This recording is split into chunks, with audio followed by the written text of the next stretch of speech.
ইন্দ্ৰধনু gas grid pipeline সংস্থাপনৰ বাবে অধিগ্ৰহণ কৰা পূব যোৰহাটৰ চৌখাট মৌজাৰ খহুৱানী বামুণ গাঁৱৰ 64 নং পট্টাৰ 311 নং দাগৰ 2 বিঘা 8 লেচা ভূমিৰ আজিও ক্ষতিপূৰণ নাপালে ভূমিৰ গৰাকী হৈতেন বৰকটকীৰ পৰিয়ালবৰ্গই।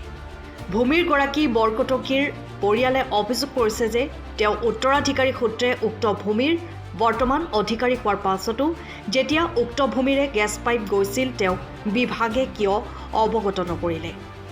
সেই গেছ পাইপ সংস্থাপনৰ পাছতো অধিগ্ৰহণকৃত ভূমিৰ প্ৰাপ্য ক্ষতিপূৰণ নাপাই পৰিয়ালটোৱে ইতিমধ্যে ৰাজহ চক্ৰ বিষয়াৰ কাৰ্যালয়, লাডগড় আৰক্ষী চকী তথা জিলায়ুক্ত জিলা আৰক্ষী অধীক্ষকৰ সমান্তৰালকৈ গেছ গ্ৰিড কোম্পানীক প্ৰকৃত ক্ষতিগ্ৰস্ত অৰ্থাৎ ভূমিগৰাকীক ক্ষতিপূৰণ দিবলৈ আবেদন জনাই আহিছে যদিও আজি 2টা বছৰে কোনো সদুত্তৰ পোৱা নাই।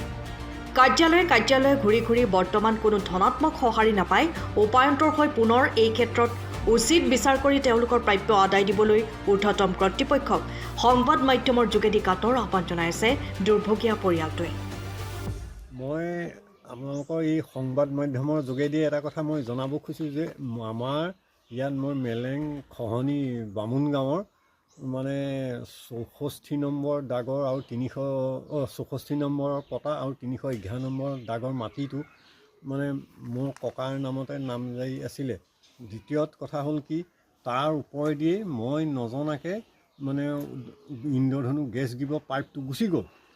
পিছত যেতিয়া গেছটো পাইপটো গুচি গ'ল মই গেছ পাইপটো যেতিয়া তাৰ ওপৰে যায় মোক কোনো খবৰ নিদিয়াকৈ মোৰ বোলে নটিচখন নাহিলে আৰু সেই নটিচখন ক'ত লুক হৈ গ'ল তাক যেন সংবাদ মাধ্যমৰ যোগেদি মোৰ হাতত যেন অৰ্পণ কৰে। পাইপ গুচি গ'ল কিন্তু মই কোনো ঘূণাকৈ মই খবৰ নোপোৱাৰ কাৰণে এতিয়া সেই মাটিটোত মই আজি 2 বছৰে কোৰ্টলৈ অহা যোৱা কৰি আছোঁ।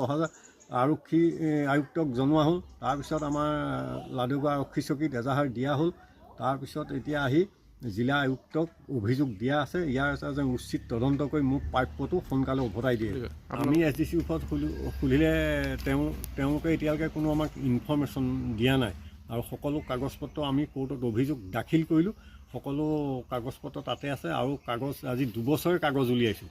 কাগজ উলিয়াই এতিয়া আহি আমাৰ হাতত কাগজ সকলো পৰি গ'ল।